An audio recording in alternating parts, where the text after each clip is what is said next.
Human eye. तो human आई क्या होता है? Human eye is one of the most valuable and sensitive sense organs. कितने सेंस ऑर्गन्स होते हैं ह्यूमन बॉडी में? 5 सेंस ऑर्गन्स। उसमें one of the most valuable, बहुत कीमती और सेंसिटिव सेंस ऑर्गन है, ठीक है। It enables us to see the wonderful world around us and the colours जो भी होंगे वो हम देख सकते हैं वर्ल्ड के, ठीक है। तो इट हेल्प्स अस। नाउ इसकी वर्किंग का प्रिंसिपल क्या है? किसका? ह्यूमन आई का वर्किंग का प्रिंसिपल के बारे में डिस्कस करते हैं। The human I works on the phenomenon of refraction of light. Light के रिफ्रैक्शन पे वर्क करता है। It contains a natural convex lens. This lens is made of tissues, जो किस तरीके के होते हैं? ट्रांसपेरेंट लिविंग मटेरियल के होते हैं, ठीक है। Now the light entering the I undergoes refraction and forms an image on the retina. कहाँ इमेज बनाएंगे? रेटिना में। You already know this. Now कुछ पॉइंट्स हैं। Human I works on refraction. क्या इंपॉर्टेंट पॉइंट्स निकल के आ रहे हैं जो हमने पढ़ा? It works on refraction of light. Eye lens किस तरीके का लेंस होता है? Convex lens. Lens is made of living transparent material tissues. चलिए, आई है आपका, इसको देख लीजिए। आई में अगर आप ध्यान से देखेंगे तो सबसे पहले क्या होता है? कॉर्निया होता है। कॉर्निया कैसा एक पार्ट होता है? एक ट्रांसपेरेंट पार्ट होता है। समझ में आ रहा है? ट्रांसपेरेंट। फिर आइरिस होता है। आइरिस कैसा पार्ट होता है? एक कलरफुल। ये दिख रहा है आपको आइरिस? आइरिस के बाहर क्या होता है? कॉर्निया। अच्छा, आइरिस के अंदर प्यूपिल होता है। प्यूपिल कैसा होता है? जो कलरफुल आपका जो ब्लैक कलर का जो होता है ना सर्किल, उसे हम बोलेंगे प्यूपिल। अच्छा, आइरिस और कॉर्निया के बीच में एक लिक्विड होता है जिसे हम बोलेंगे एक्वस ह्यूमर, ठीक है। ये आपको लेंस दिख रहा है? ये आपका क्या हो गया? लेंस। हाँ, जो कि कॉन्वेक्स लेंस होता है, ठीक है। अच्छा, अब ये जो पोर्शन आपको दिख रहा है, यहाँ पे कौन सा लिक्विड फिल होता है? ट्रांसपेरेंट लिक्विड फिल होता है जिसको बोलते हैं विट्रस ह्यूमर। दिख रहा है आप लोगों को? ये हो गया। और ये आपका पोर्शन जो दिख रहा है यहाँ पे, इसको बोलते हैं रेटिना। दिख रहा है आपको? ये आपका हो गया रेटिना। अब इसके बाद आते हैं, अब जो लेंस होता है वो आई बॉल से कैसे कनेक्ट होता है? Through ciliary muscles. ये जो व्हाइट कलर का पार्ट होता है इसको बोलते हैं सेलेरा। Got it? हाँ। और जो भी आपकी इमेज बनती है वो कहाँ बनती है? आपकी रेटिना में बनती है। और रेटिना से सिग्नल्स ऑप्टिकल नर्व के थ्रू कहाँ जाते हैं? ब्रेन। क्या समझ में आई बात? कुछ आपके ना स्पॉट्स होते हैं, जैसे ब्लाइंड स्पॉट। ब्लाइंड स्पॉट ऐसा स्पॉट होता है जहाँ पे ऑप्टिकल नर्व नहीं होती है, कनेक्ट नहीं होती है, तो वहाँ से सिग्नल्स तो जा नहीं सकते। तो उस ब्लाइंड स्पॉट में अगर कोई भी क्या इमेज बनेगी तो वो डिटेक्ट नहीं हो सकती है, क्योंकि ऑप्टिकल नर्व के थ्रू कनेक्ट नहीं है। चलिए अब पढ़ते हैं थोड़ा अच्छे से। Structure of human I. The human I consist of following parts. Cornea. Cornea के बारे में पढ़ लेते हैं। ये ट्रांसपेरेंट स्पेरिकल मेम्ब्रेन होता है covering the front of the I. Function क्या है? Light enters through it and most refraction occurs at its outer surface. तो ज़्यादातर आपका रिफ्रैक्शन कहाँ पे होता है? कॉर्निया में होता है। क्रिस्टलाइन लेंस, जो कि आपका लेंस हो गया आई लेंस, ये ट्रांसपेरेंट सॉफ्ट फ्लेक्सिबल। फ्लेक्सिबल का मतलब क्या हुआ? ये अपना शेप चेंज कर सकता है। कॉन्वेक्स लेंस होता है made of jelly like proteins के बने होते हैं। It focuses light on the retina में फोकस करता है। आइरिस क्या हुआ? डार्क डायफ्राम होता है बिटवीन कॉर्निया एंड लेंस के बीच में।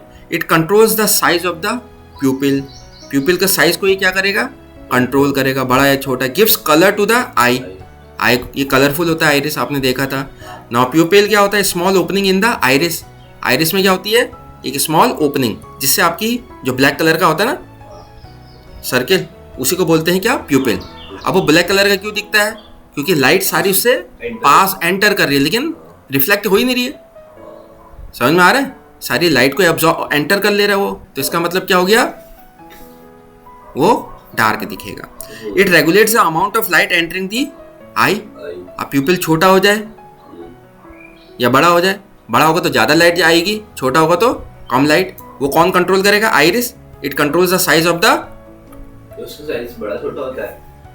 अरे प्यूपिल का ये आइरिस का, आइरिस कंट्रोल करेगा ओपनिंग को कम करना है कि बड़ा करना है। समझ में आ रहा है? प्यूपिल क्या हुआ? वो ओपनिंग ही तो हुई। अब ओपनिंग छोटी हो या बड़ी हो, आइरिस में ही तो है वो, तो आइरिस कंट्रोल करेगा उसे। फिर उसके बाद नेक्स्ट पढ़ते हैं। नेक्स्ट क्या है? Ciliary muscles attach to the lens, ये लेंस से जुड़ी होती हैं। इट होल्ड्स द लेंस को होल्ड भी तो करना है अपनी जगह, एंड चेंज इट्स कर्वेचर को चेंज करने में सिलियरी मसल्स काम आती है। इसको हम एकोमोडेशन बोलते हैं, जब कर्वेचर को चेंज कर सकते हैं। ठीक है, कर्वेचर चेंज होगा तो फोकस लेंस का चेंज होगा, क्यों? चलिए फिर आगे बढ़ते हैं। अब बात है रेटिना की। ये light sensitive inner surface of the eye होता है, देखा था आपने फिगर में।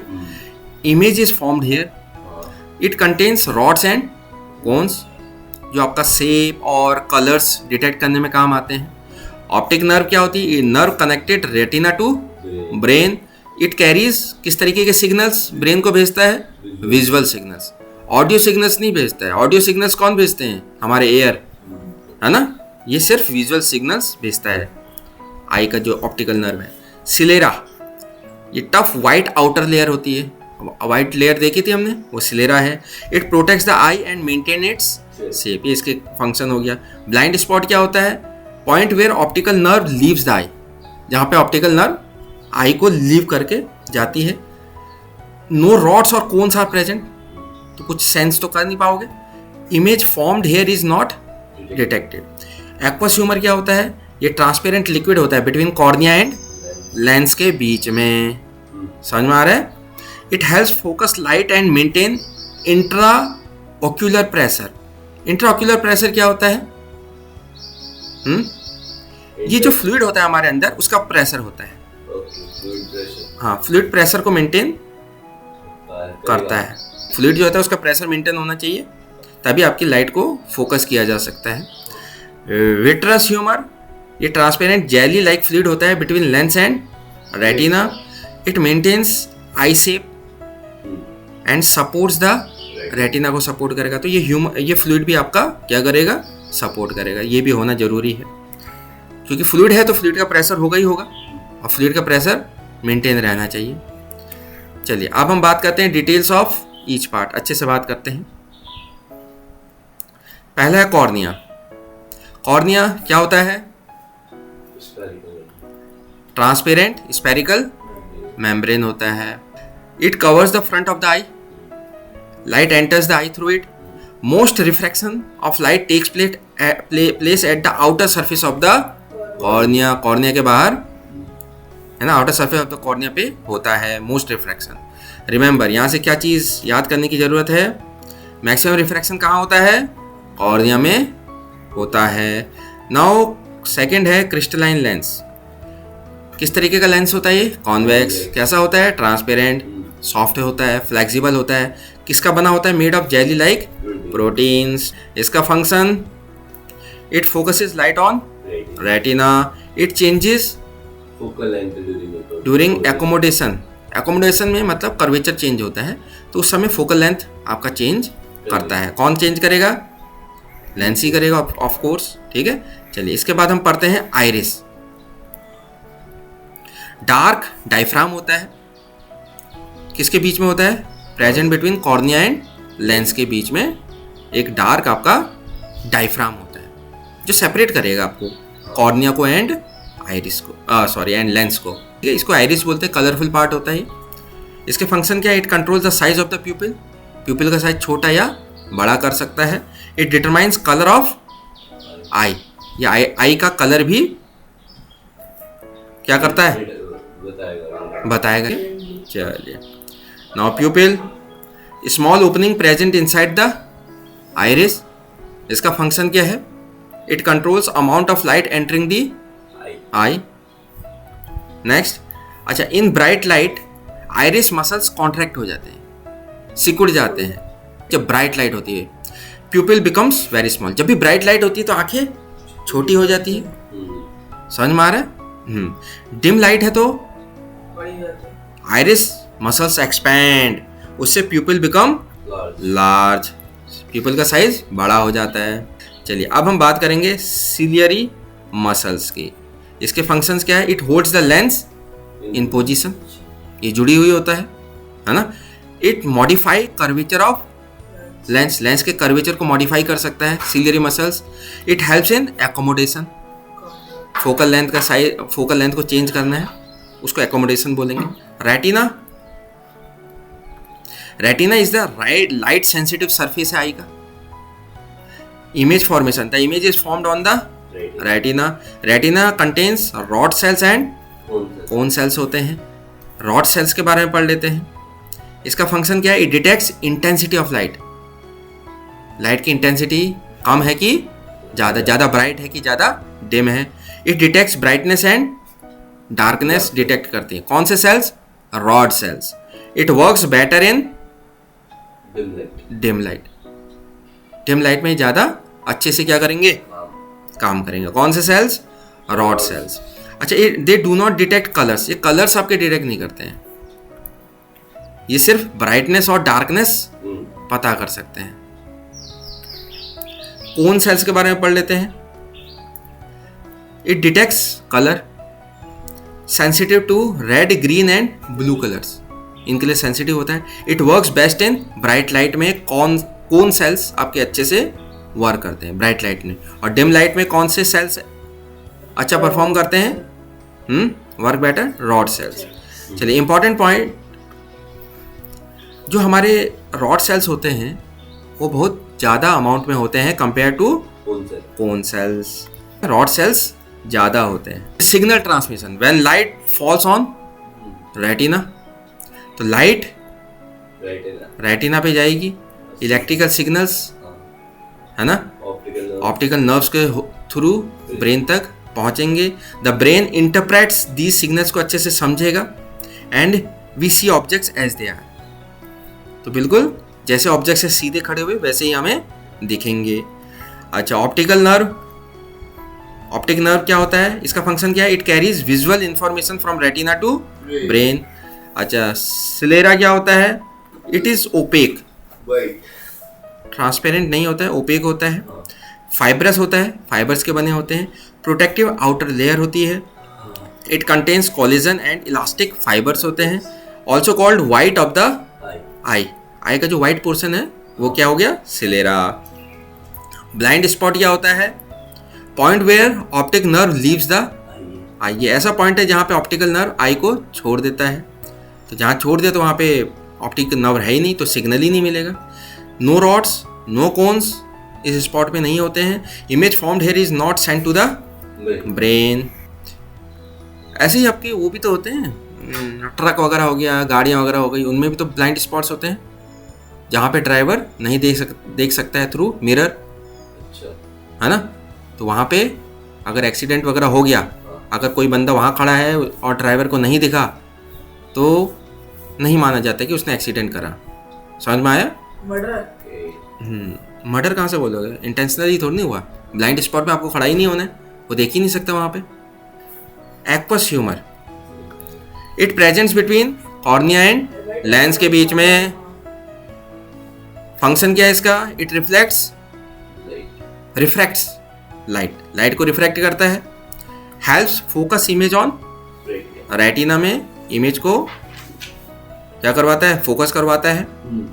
मेंटेन्स इंट्राऑक्यूलर प्रेशर, क्योंकि ये आपका क्या है? एक खुद फ्लूइड है, तो ये अपना फ्लूइड का प्रेशर मेंटेन रखता है।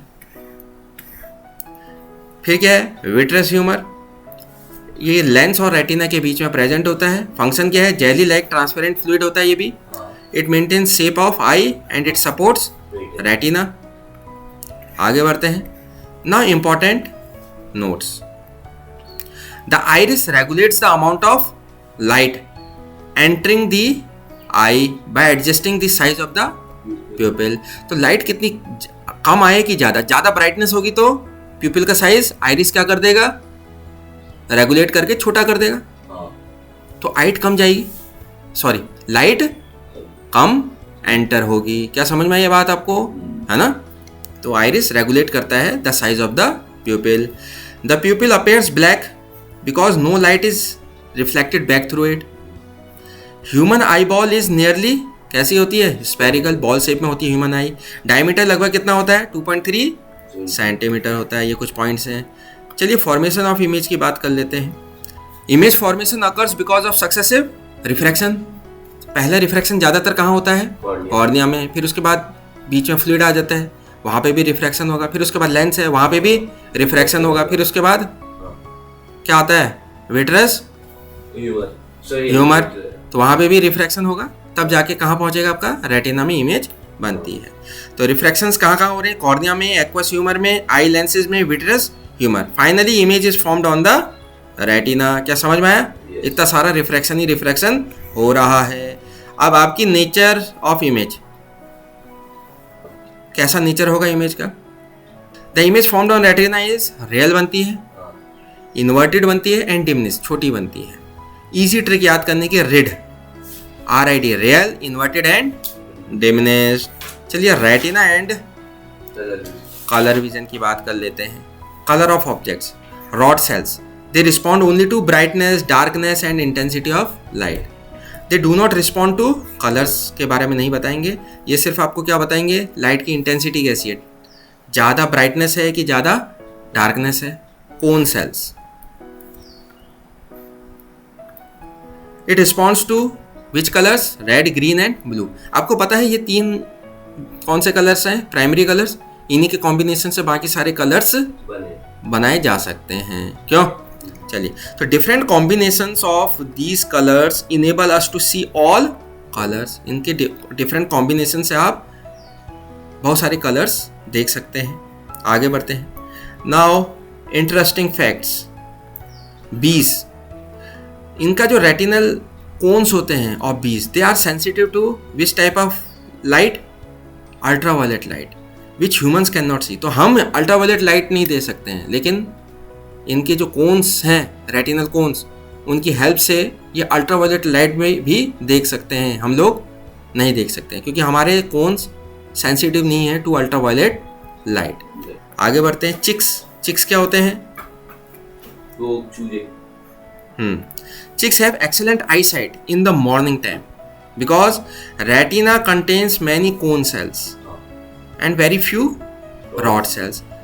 तो excellent eyesight है, मतलब अच्छे से कलर्स देख सकते हैं। कलर्स के लिए कौन से सेल्स चाहिए आपको, कोन सेल्स, और बहुत ही कम रॉड सेल्स हैं, तो इंटेंसिटी से उनको ज़्यादा अच्छा मतलब नहीं होना चाहिए। आगे बढ़ते हैं। Terms related to human eye, तो आता है पहला एकोमोडेशन। तो एकोमोडेशन क्या होता है, accommodation is the ability of the eye की ये एबिलिटी है to focus both near and distant objects by adjusting the focal length. It is the ability of the eye to focus both near and distant objects by adjusting the focal length of the eye lens. अगर दूर है तो focus length को adjust करना पड़ेगा, अगर पास है object तो तब भी फोकल लेंथ को क्या करना पड़ेगा, एडजस्ट करना पड़ेगा। वो हमारी आई एडजस्ट कर लेती है, ठीक है, हमें पता भी नहीं चलता है। क्या समझ में आया आपको। चलिए, तो इसको एकोमोडेशन बोलते हैं। जब आप नियर ऑब्जेक्ट्स और डिस्टेंट ऑब्जेक्ट्स के लिए अपने आई लेंस को क्या करते हैं, एडजस्ट करते हैं उसके फोकल लेंथ को, तो इस एबिलिटी ऑफ आई को बोलते हैं एकोमोडेशन। समझ में आया। चलिए, सबसे पहले हम बात करते हैं डिस्टेंट ऑब्जेक्ट्स की। तो डिस्टेंट ऑब्जेक्ट्स, अगर आपको दूर का ऑब्जेक्ट देखना है तो कैसे देखते हो आप लोग, कैसे देखोगे, दूर का। और जब पास का देखना हो तो करो, देखो एक्टिविटी करो, कैसे देखते हो।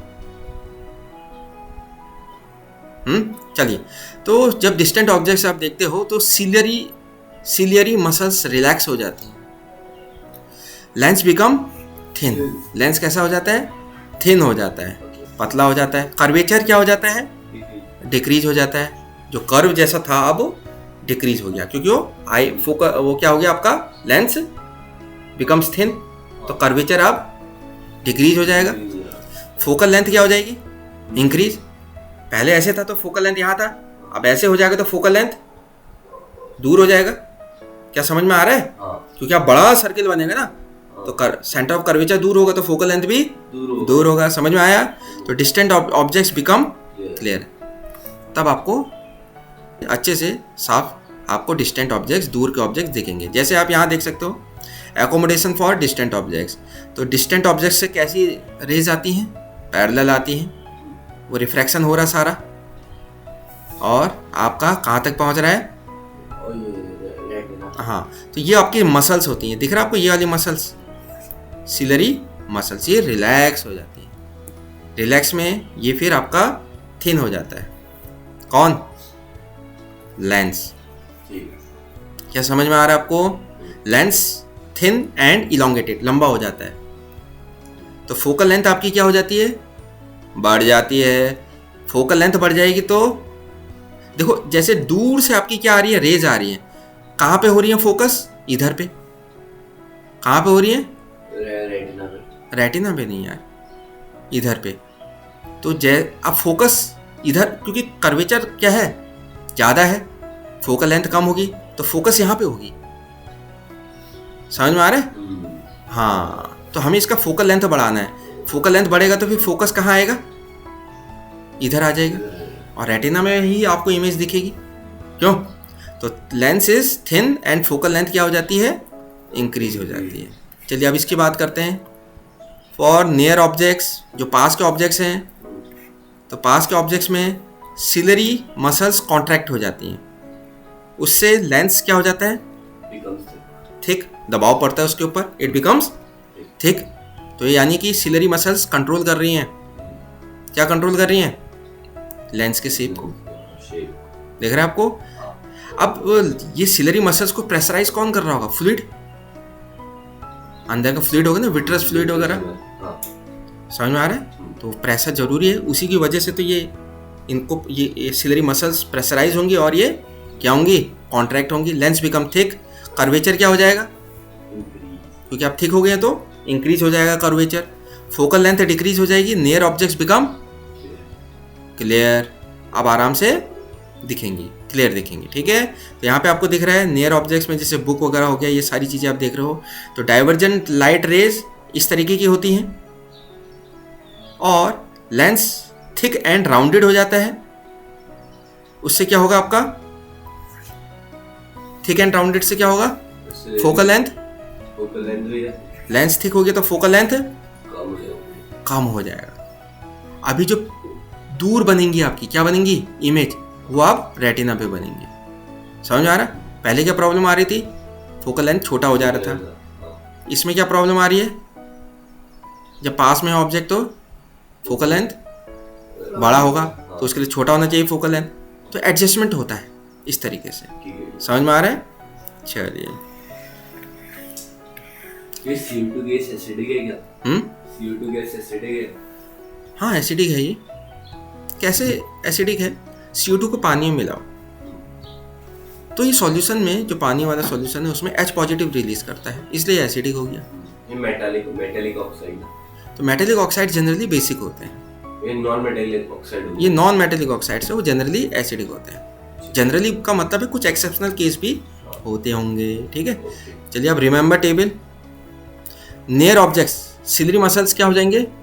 कॉन्ट्रैक्ट, लेंस थिक हो जाएगा, कर्वेचर इंक्रीज हो जाएगा, फोकल लेंथ डिक्रीज हो जाएगा। डिस्टेंट ऑब्जेक्ट्स में कैसे एडजस्टमेंट होगा? सिलरी मसल्स रिलैक्स होंगी, लेंस थिन हो जाएगा, कर्वेचर डिक्रीज हो जाएगा, फोकल लेंथ इंक्रीज हो जाएगा। ठीक है, ये चीज़ होती है। चलिए, पावर ऑफ एकोमोडेशन क्या होती है? Accommodation, ability of the eye to adjust for its focal length. Objects दूर भी हो सकते हैं और पास भी हो सकते हैं। तो पावर ऑफ एकोमोडेशन क्या होती है? Maximum variation of the power of eye lens. कितना मैक्सिमम वेरिएशन हो सकता है for focusing near and distant objects clearly. समझ में आ रहा है? तो फोकस का एडजस्टमेंट के लिए कितना वेरिएशन हो सकता है पावर में, क्योंकि फोकल लेंथ कम ज़्यादा होगी तो क्या चीज़ चेंज हो रही है? उसकी पावर। तो पावर में कितना वेरिएशन हो सकता है? समझ में आ रहा है? हाँ, उसी को बोलेंगे power of accommodation. Important value for a young adult with normal vision, power of accommodation लगभग कितना होता है? 4 डायोप्टर। कितना होता है? 4 डायोप्टर। ओल्ड एज की बात करें तो पावर ऑफ एकोमोडेशन डिक्रीज कर जाती है, उनको फिर देखने में थोड़ी परेशानी होती है क्योंकि ये प्रॉब्लम आ जाती है उनमें, है ना। तो पावर ऑफ एकोमोडेशन डिक्रीज कर जाएगा, तो अच्छे से ज़्यादा वेरिएशन नहीं होगा उनके पास। किस चीज़ के लिए? पावर को वेरी कर सके, ताकि अच्छे से चीज़ों को देख सके उनको, इसलिए चश्मा ज़्यादा पहनना पड़ता है। Far point, the farthest point up to which the eye can see clearly. तो नॉर्मल आई के लिए कितना है फार पॉइंट? इन्फिनिटी, इन्फिनिटी तक देख सकता है अगर नॉर्मल आई है तो, है ना। डिफेक्टिव आई है तो नहीं देख पाएगा। नियर पॉइंट का मतलब क्या हो गया? नियर पॉइंट क्या होता है? The minimum distance eight which object can see distinctly without strain. मतलब स्ट्रेन मतलब दिमाग में क्या होता है, आई में थोड़ा जोर पड़ेगा, स्ट्रेन आएगा। तो विदाउट स्ट्रेन आप कितनी पास की चीज़ें देख सकते हैं? तो नॉर्मल एडल्ट के लिए 25 सेंटीमीटर है, उसके बाद आप आसानी से नहीं देख पाओगे, आपके स्ट्रेन डेवलप हो जाएगा आई में। 25 सेंटीमीटर कितना हुआ? ये कितना हुआ? 1 सेंटीमीटर, 10 हो गया, 20 हो गया, 5, 25, इतने पास तक आप आराम से देख सकते। उसके बाद आंखों पे जोर पड़ेगा। स्केल से पास तो also called least distance of distinct vision, LDDV, मतलब लीस्ट डिस्टेंस जहाँ तक आप देख सकते हैं विदाउट स्ट्रेन। समझ में आया? चलिए अब हम बात करेंगे परसिस्टेंस ऑफ विजन की। The impression of an object continues in the eye for a short time even after the object is remove. आपको कोई ऑब्जेक्ट दिखाया और अचानक से रिमूव कर दिया, तो वो आपको कुछ टाइम तक दिखेगा, शॉर्ट टाइम तक उसकी छवि रहेगी, इमेज आपके दिमाग तक। इसे बोलेंगे परसिस्टेंस ऑफ विजन। आपको जल्दी से कोई चीज़ दिखाई और हटा दिया, लेकिन उसकी इमेज आपके दिमाग में थोड़ा और टाइम तक रहेगी, तो इसको बोलेंगे परसिस्टेंस ऑफ विजन। विजन का बने रहना, जो भी ऑब्जेक्ट आपने देखा है। इसकी वैल्यू कितनी होती है? परसिस्टेंस ऑफ विजन की वैल्यू होती है 1/16 ऑफ अ सेकेंड। 1 सेकेंड का 1/16 पार्ट, है ना। This means another image should reach the retina with in 1/16 second so that continuous vision is obtained. अगर आपको देखना है वाकई में कंटिन्यूस विजन कि एक के बाद एक इवेंट हो रहे हैं, तो दूसरी इमेज को आपके कब तक आपके रेटिना तक पहुंचना होगा? 1/16 सेकेंड के विद इन पहुंचना होगा, नहीं तो गैप आ जाएगा। तो आपको लगेगा अरे यार एक चीज़ ये है, फोटो है, ये फोटो है। जैसे बहुत सारी फोटोज़ हैं, कलेक्ट करी आपने, ऑर्डर में है, आपने अगर उनको चलाया और इस स्पीड से चलाया कि दूसरी जो फोटो है वो आपके सामने कब अपेयर हो रही है? With in 1/16 second. तो आपको ऐसा लगेगा जैसे वीडियो चल रही है, जैसे आप मूवी वगैरह देखते हो, एक्चुअल में वो कंटिन्यूस थोड़ी नहीं चल रही है, वो तो फोटोज हैं जो आपको एक के बाद एक दिखाई जा रही हैं, और विद इन 1/16 सेकेंड दूसरी फोटो आ जा रही है। तब आपको ऐसा लगता है जैसे मूवी चल रही है, बिल्कुल आपके सामने ही एक्टिंग हो रही है। क्या समझ में आया? चलिए नाउ आगे बढ़ते हैं। ये टाइम याद कर लें। हाँ, मतलब जब हम वीडियो बनाते हैं ना, वो वीडियो नहीं, फोटो खींच रही है। फोटो ही तो खींच रही हो। ठीक है। होता नहीं है वीडियोस में कितने फ्रेम्स पर सेकंड? जितने ज़्यादा फ्रेम्स उतनी ज़्यादा स्मूथनेस, उतनी ज़्यादा अच्छी बेटर कंटिन्यूटी। समझ में आ रहा है? हाँ। When the eye looks at near by objects, तो eye lens become more convex. क्यों? जब आप पास का ऑब्जेक्ट देखते हो तो आई का कर्वेचर और भी ज़्यादा बढ़ जाता है। फोकल लेंथ क्या हो जाएगी? कर्वेचर बढ़ने से डिक्रीज हो जाएगा। ठीक है, चलिए। Why do we have 2 eyes? हमारी 2 आंखें क्यों होती हैं? एक क्यों नहीं होती भाई? Humans have about 150 degree horizontal field of view with 1 आई। अगर आप एक आंख से देखते हो तो आप कितने एंगल तक देख सकते हो? 150 डिग्री। अगर आप 2 आइज से देखोगे तो अबाउट 180 डिग्री, आप पूरा 180 डिग्री देख सकते हो। 180 डिग्री से थोड़ा कम ही रहता है, इतना आप व्यू कर सकते हो। आपका फील्ड ऑफ विजन रहेगा, व्यू मतलब 180 नहीं होगा, अबाउट 180। समझ में आ रहा है? इसलिए 2 आंखें और बेटर हो गई। ऐसा भी हो गया। हाँ ऐसा हो गया ना बिल्कुल। शुक्रवार भी नीचे हुई। कैमिलियन तो 180 से भी, कैमिलियन जो होता है ना उसका फील्ड ऑफ व्यू 180 से भी बड़ा हो जाता है, समझ में आ रहा है? Now advantages of two eyes, तभी तो अबाउट लगाया उन्होंने। अच्छा, एडवांटेज ऑफ टू आईज, इसका फायदा क्या है? वाइडर फील्ड ऑफ विजन दिखेगा, बिल्कुल सही, about 180 degree horizontal field of view होगा आपका। बेटर डिटेक्शन ऑफ फेंट ऑब्जेक्ट्स, जो भी फेंट ऑब्जेक्ट्स है वो अच्छे से आप देख सकते हैं, अच्छे से डिटेक्ट कर सकते हैं, ठीक है, जो धुंधले वगैरह हैं। एबिलिटी टू जज वेदर ऑब्जेक्ट्स आर नियर और फार, तो दो आंखें होने से आपको अच्छे से जज कर सकते हो कि दूर है ऑब्जेक्ट की पास है। It provides a third dimension, depth perception, दो आंखें होने से आप थर्ड डायमेंशन भी देख सकते हो कि कितना गहरा गड्ढा है ना, या दो आदमी आमने आगे पीछे हैं तो उनके बीच में कितना डेप्थ होगा, कितना डिस्टेंस होगा, तो वो एक परसेप्शन आपका अच्छा हो जाता है, जिसको हम थर्ड डायमेंशन बोल सकते हैं। तो डेप्थ परसेप्शन आपका टू आईज होने से अच्छा हो जाता है। चलो, तो फिर आज के लिए यही करते हैं।